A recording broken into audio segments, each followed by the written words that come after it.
Hi అండి, అందరికీ good evening. ఈరోజు మనం చిటికలో చేసుకునే మెంతికూర పచ్చడి ఎలా చేసుకోవాలో చూపిస్తామండి. పాతకాలం పచ్చళ్ళు అండి ఇవన్నీ. యాక్చువల్గా మా అమ్మమ్మ గారు, మా అమ్మగారు ఇలా చేస్తున్నారు. కొంతమంది నేను మొన్న చేసిన పెసరపప్పు పచ్చడి ప్లస్ కొంచెం పెరుగు పచ్చడి ఇవన్నీ అప్లోడ్ చేస్తున్నాను. అందరూ అడిగారు అనమాట, ఇలా ఏమన్నా పాతకాలం ఉంటే చెప్పండి, రొటీన్ పచ్చళ్ళు కాకుండా అని అన్నారు. దాన్ని ఎలా చేసుకోవాలో చూసేద్దాం. దీంట్లో కూడా అండి ఉల్లిపాయలు వెల్లుల్లిపాయలు ఏముండవండి, కానీ రుచి మాత్రం యమ్మీగా ఉంటుందండి. అందులో నేను గ్యారంటీ. రెండోది ఏంటంటే, ఇది మన సాత్విక ఆహారం కోరుకునే వాళ్ళందరూ కూడా చేసుకోవచ్చండి. ఉల్లిపాయలు వెల్లుల్లిపాయలు లేకుండా తినాలని అనుకునే వాళ్ళందరూ. దీనికి కావాల్సిన పదార్థాలు ఏమో చూసేద్దామా. ఒక పెద్ద మెంతికూర కట్టని కడిగి శుభ్రంగా కట్ చేసి పెట్టుకున్నానండి. ఒక 6 మిరపకాయలని ఇలా కట్ చేసి పెట్టుకోవాలి. ఒక చిన్న టమాటాలు, మీడియం సైజ్ టమాటాలు 2, రుచికి తగినంత ఉప్పు. దీనికి కావాల్సింది ఏంటంటే అండి, కొంచెం ధనియాలు, కొంచెం మినపప్పు కూడా కలిపి వేయించుకోవాలి. అలాగే పోపుకి జీలకర్ర, ఆవాలు, మినపప్పు, 2 ఎండుమిరపకాయలు పెట్టేశాను. దీని అన్నిటికంటే కూడా మనకు రుచి ఇచ్చేది ఏంటంటే ఇంగువ అండి. మేము కంపల్సరీ ఇంగువ వాడతాము. ఇంగువ వాడి చూడండి, ఆరోగ్యానికి మంచిది, అరుగుదలకు మంచిది. ఎలా చేసేద్దాం చూద్దామా.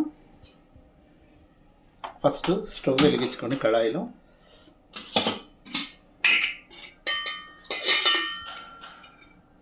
1 టేబుల్ స్పూన్ కంటే కొంచెం ఎక్కువ పడతాయండి పచ్చళ్ళకి. కొద్దిగా 1.5 టేబుల్ స్పూన్ ఆయిల్ వేసుకోండి. ఇది ఓన్లీ పోపుకండి. కొంచెం బాణల్ని కాగనిద్దాం. ఇదిగోండి, నూనె కాగిపోయిందండి. మనం ఇందాక తీసి పెట్టుకున్న పోపు దినుసులని దీంట్లో వేయించేసేయాలండి. వేసేసుకొని కొంచెం పోపు దినుసుని వేయించుకోవాలి.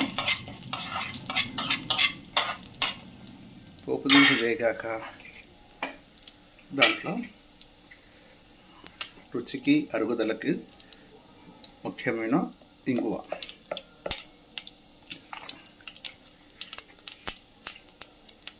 ఈ పోపు దినుసులు వేసుకున్నప్పుడు ఏంటంటే అండి, ఈ మినపప్పు కొంచెం కలర్ కొద్దిగా బ్రౌన్లో వస్తే పంటి కింద తగ్గుతూ చాలా రుచిగా ఉంటుందండి.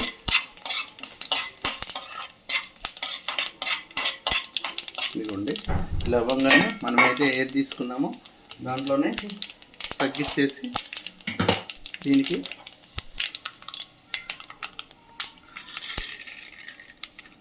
పోపు మొత్తం ఈ గిన్నెలో షిఫ్ట్ చేసేసుకోవాలండి.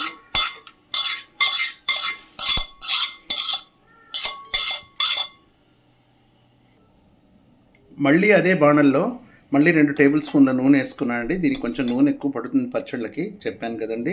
దాంట్లో ఫస్ట్ నూనె కాగంగానే ఇది చెప్పడం మర్చిపోయానండి, కొద్దిగా ఒక 1/2 స్పూన్, చిన్న స్పూన్తో పసుపు. అలాగే ఫస్ట్ ఈ దినుసులు వేయించేసేసుకోవాలండి. ధనియాలు, మినపప్పు తీసి పెట్టుకున్నాం కదా, అవి వేసేసుకోవాలి.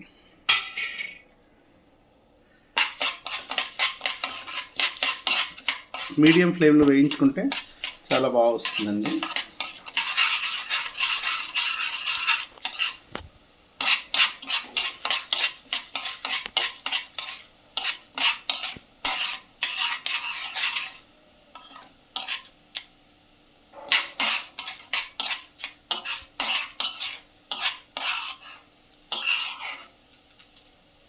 ఇదిగోండి, ఈ కలర్ రాగానే ఇది సిమ్లోకి మార్చేసుకొని ఇందులోంచి ఈ మినపప్పును, ధనియాలు ఇలా మనం వేరు చేసేసుకోవాలండి.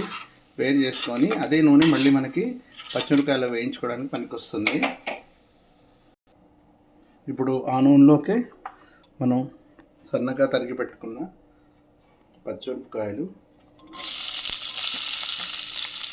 తర్వాత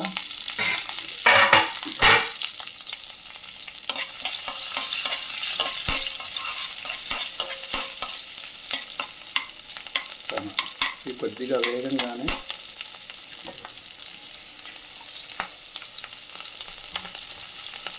టమాటాలు కూడా వేసేసుకోవచ్చండి.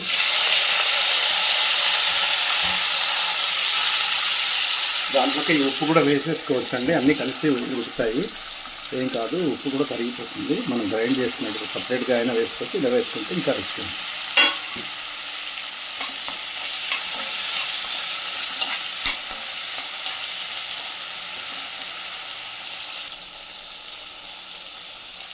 ఇలా వేగిన తర్వాత కొంచెం వెంటనే దీంట్లోకి మనం కట్ చేసి పెట్టుకున్న మెంతి కూర కూడా వేసుకోవాలండి.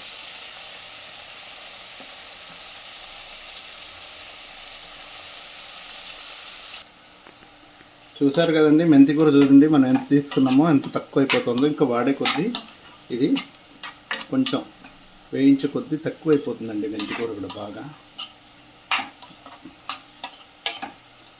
ఒక్క నిమిషం దీన్ని ఇలా కలిపేసి మూత మూసి పెట్టామనుకోండి తొందరగా వేగిపోతుంది.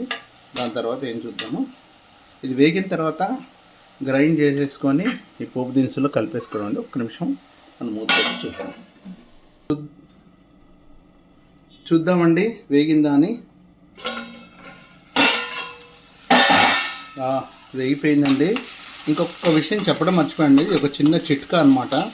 మెంతి కూర ఒక్కోసారి చిరు చేదుగా ఉంటుంది, అలాగే మెంతులు చేదు కదా, ఉప్పు కారాలు అవన్నీ అడ్జస్ట్ కావాలంటే దీనికి ఏం చేయాలంటే అండి, చిన్న పిసరంతా ఇంకో చిన్న బెల్లం ఇలా కట్ చేసుకుంది, ఇంతే ఇంతండి, ఎక్కువ వేయకూడదు, అలా వేసేసుకోండి. వేసేసి అన్నీ కలిపి గ్రైండ్ చేశారంటే దీనికి చింతపండు కూడా అవసరం ఉండదండి, ఎందుకంటే టమాటా వేసాం కాబట్టి. లేదు కొంచెం మీకు పులుపు అవసరం అంటే కొంచెం చింతపండు కూడా కొంచెం పిండుకోవచ్చు. నేను కొద్దిగా పిండుతాను గ్రైండ్ చేసేటప్పుడు. ఇదిగోండి అయిపోయింది. దీన్ని మనం స్టవ్ కట్టేసి దీన్ని పక్కన పెట్టేసి చల్లారనివ్వాలండి. మళ్ళీ చల్లారాక గ్రైండ్ చేసేటప్పుడు చూపిస్తాను. ఇదిగోండి చల్లారింది. దానికోసం మనము ఫస్ట్ వేయించి పెట్టుకున్న మినపప్పు ధనియాలు ఉప్పు ముందే వేసాం కదా, తర్వాత ఇది గ్రైండ్ చేశాక ఇది గ్రైండ్ చేసి మిక్సీ పట్టుకొని వచ్చి చూపిస్తానండి. అది తెచ్చి ఈ పోపులో కలిపేసుకుంటే పచ్చడి రెడీ. ఇదిగోండి గ్రైండ్ చేసుకున్నాక ఇట్లా చితకమతక చేసుకుంటే రోటి పచ్చడిలా ఉంటుందండి. టేస్ట్ చూసి చెప్తాను ఎలా ఉందో.